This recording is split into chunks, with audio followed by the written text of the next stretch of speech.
नमस्कार, राम राम प्यारे किसान भाइयों। गेहूं की बिजाई का समय है, जो पीक समय चल रहा है। नवंबर के महीना चल रहा है और इस समय किसान भाई है खेतों में गेहूं की बुआई कर रहे हैं। और वैरायटियों की बात करें तो अगेती, मध्यम और पछेती वैरायटी 3 भागों में इसको बांट सकते हैं। और ये जो समय चल रहा है, किसान भाई जो बुआई कर रहे हैं इस समय, वो गेहूँ की अगेती वैरायटियों की कर रहे हैं।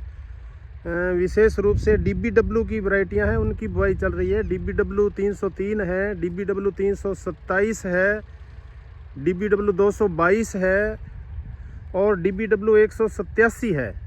अगेती प्रजातियों में वैरायटियों की बात करें तो जल्दी बोने वाली है, जो 25 अक्टूबर से लेकर 10 नवंबर तक बुआई हो सकती है किसान भाइयों, वो है WH 1270 है। और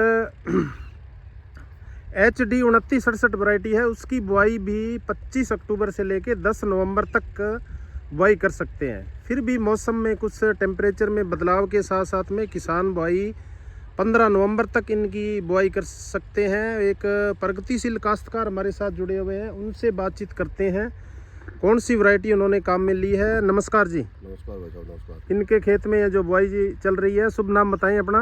भगवान सिंह खुड़ी। सबसे पहले वैरायटी की बात कर रहे हैं। आज आपके फील्ड के अंदर है, ऑन स्पॉट आकर के हमने देखा तो बुआई चल रही है। कौन सी वैरायटी की बुआई हो रही है? ये 327 की हो रही है। DBW 327 हाई यील्डिंग वैरायटी है, जो हमारा गेहूं है जो अनुभाग करनाल है वहाँ से निकली हुई वैरायटी है। सबसे पहला जो प्रश्न है, खेत की तैयारी। किसान यहाँ पर गलती करता है, जितना हमारा खेत साफ सुथरा होगा उतनी हमें उपज ज़्यादा मिलेगी। तो कल्टीवेशन के बारे में बताइए, क्या क्या किया इसमें। धान का खेत है किसान भाइयों। इसके अंदर 2 तवी, 1 कल्टीवेटर और 4 सुहागे।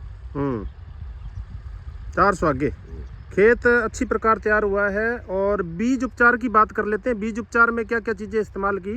बीज उपचार के अंदर 1 ग्राम प्रति किलो प्रति उसके हिसाब से तो रेक्सिल और 1.5 ग्राम टेबुकेनाजोल 2 दवाई आती है, वो टेबुकेनाजोल जो आती है बाहर की। दीमक से बचने के लिए और व्हाइट ग्रब से बचने के लिए कोई उपचार किया हो?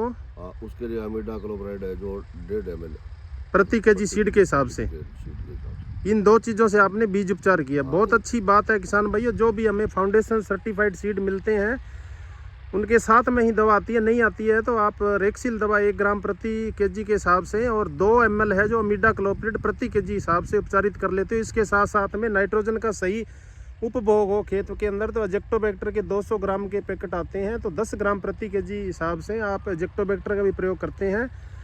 हाई यील्डिंग वैरायटियों की भगवान सिंह जी जब बात करते हैं तो जो हमारे कृषि वैज्ञानिक है, ज़्यादा फर्टिलाइजर इसमें बताते हैं। तो फर्टिलाइजर के बारे में बताइए, कौन सा फर्टिलाइजर? इस वैरायटी को खुराक है वो ज़्यादा चाहिए। जैसे अपने अमेरिकन गाय को चाहिए तो दूध ज़्यादा देती है, तो उसको खुराक भी ज़्यादा चाहिए। तो रिसर्चर जो डॉक्टर साहब हैं उनसे बात हुई थी, उन्होंने कहा था कि भी आप बेसल डोज भी इसके नीचे आप दो। तो लगभग 3 बीघा में 1 कट्टा पोटास का और 1 कट्टा यूरिया का पोटास इन्होंने इस्तेमाल किया। पोटास बहुत जरूरी है, फसल के तने को मजबूती प्रदान करती है, दानों में चमक, दाने का पकाव। और पोटास का सबसे इम्पोर्टेंट काम होता है किसान भाइयों ट्रांसपोर्टेशन का। जो भी हमारे पोषक तत्व जमीन में होते हैं, पौधे के अंदर जो फ्लोएम भाग होता है उसके थ्रू विभिन्न भागों तक पहुँचते हैं, इसलिए पोटास बहुत जरूरी है। सुपर का 1 कट्टा प्रयोग किया है? नहीं, पोटास का और 1 कट्टा यूरिया का। यूरिया का डॉक्टर साहब की बात, उनकी बात को मेरे को सही लगा। उन्होंने कहा जो फसल अवशेष है या जो है उनको जमीन में जो पड़ी नाइट्रोजन है वो तो उनको गाड़ने के लिए काम आ जाएगी। और कणक लगभग अपने देखते हैं कई बार पीली भी होती है। जी। उसका कारण उनकी बात सही लगी। फसल अवशेष जब डिकम्पोज हो जाते हैं, खेत की सारी नाइट्रोजन बैक्टीरिया खींच लेता है। तो इसलिए आप कभी मेरे कहने पे आप इतनी चीज जरूर डालना। DAP की बात करें तो कितनी मात्रा में? फास्फोरस की बात करते हैं, कितना फास्फोरस दिया है? फास्फोरस लगभग 25 किलो अब बिजाई में साथ चल रहा है। और पहले जब जमीन तैयार की थी तो कोई फास्फोरस दिया हो? नहीं, पोटास और कोई चीज डालो। हाँ, तो लगभग ये फास्फोरस 1 कट्टा सुपर होगी और 25 किलोग्राम है जो DAP या बिजाई में चल रही है। तो लगभग जो वैज्ञानिक बताते हैं 45 से 50 किलो वो फास्फोरस की आपूर्ति हुई है। वो भाई साहब पूरी हो जाएगी ना। 4 ml प्रति किलोग्राम सीड ट्रीटमेंट भी किया है इसके साथ। सीड ट्रीटमेंट किससे किया है? नैनो DAP के साथ। नैनो DAP से। नैनो DAP का इसके साथ 4 ml प्रति किलोग्राम। पिछली बार भी आपने नैनो DAP से उपचार किया था और उगाव भी बढ़िया हुआ। बहुत जबरदस्त रिजल्ट था उसका। भगवान सिंह जी, अब बात करते हैं DBW जो 327 आप वैरायटी की बुआई कर रहे हो, बीज प्रति बीघा कितना इस्तेमाल कर रहे हो? ये 25 किलो। 25 किलो, जो हमारे रिकमेंडेशन है वैज्ञानिकों की 40 किलोग्राम प्रति एकड़ के हिसाब से, तो आप सही सीड रेट प्रयोग कर रहे हो। किसानों के यहाँ ये रहता है बीज ज़्यादा डालते हैं, लगभग 35-40 कई 50 किलो बीज। ज़्यादा बीज डालने से क्या नुकसान होते हैं? ज़्यादा बीज डालने से जो वैरायटी की जो चीज़ है वो तो ख़त्म हो गई। कि अगर वो बूटा कैसे मारेगी, अपने आड़ू भाषा में बात करा, अगर ये जगह ही को नहीं होगी तो वो बूटो कटू मारेगी। इन बूटे ने जितनी जगह चाहिए अभी कम कम भी तो सामान तो चाहिए वो अपन। पौधों की संख्या यदि खेत में ज़्यादा होगी तो हर एक चीज़ के लिए पानी है, आपके प्रकाश है, वायु है, पोषक तत्व सभी के लिए कंपटीशन करेगी। उसमें कंपटीशन रहेगा, वो उसी के अंदर उलझ के रह जाएंगे वो। और उसके अंदर इसकी हाइट वैसे भी ज़्यादा होती है, 100 से 107-8 सेंटीमीटर के लगभग होती है।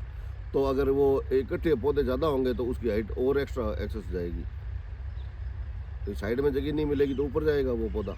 और कोई उर्वरक आपने इस्तेमाल किया, गोबर की खाद या हरी खाद धान में प्रयोग की हो तो? हाँ, धान तो अब जैसे ये कणक कटती है, कणक कटते साथ ही हम लोग, मैंने कणक तूड़ी बनाने के बाद के अंदर कभी आग नहीं लगाते, उसी फसल अवशेष है वो पूरी तरह जमीन में डिकम्पोज किया है, 3-4 उससे भी बहुत चीज़ें मिला के उसके अंदर वो कर देते हैं। 40 दिनों के बाद जमीन के अंदर कर देते हैं। तो धन्यवाद भगवान सिंह जी, आपने इतनी अच्छी जानकारी दी। किसान भाइयों, दूसरी वैरायटियों की अपने बात करें तो 2967 ये भी वैरायटी बहुत अच्छी है। जो हमारी दोमट मिट्टी है वहाँ पर इसकी बुआई आप कर सकते हो। 2967 की इसी तरीके से DBW की अन्य वैरायटी है, DBW 187 भी अच्छा उत्पादन देती है। इसकी बुआई आप 20 नवंबर तक भी कर सकते हो। DBW 222 की बात करें तो पूरे नवंबर महीने तक भी आप DBW 222 की बिजाई है जो कर सकते हो। इसके साथ साथ में पछेती वैरायटियों की बात करें तो राज 3765 है, राज 3777 है, इनकी पूरे दिसंबर तक आप बुआई कर सकते हो। इसलिए फसल अवशेष अगर खेत के अंदर हो तो आप यूरिया का प्रयोग करें, बीज उपचार अवश्य करें ताकि उसका उगाव अच्छी तरीके से हो, ताकि किसान का उत्पादन है वो प्रभावित न हो। इस तरीके से ये एक गेहूं का वीडियो था किसान भाइयों। वीडियो आपको कैसा लगा, ज़्यादा से ज़्यादा लाइक करें, चैनल को सब्सक्राइब करें, जानकारी को दूसरे किसानों तक पहुंचाएं। धन्यवाद जी।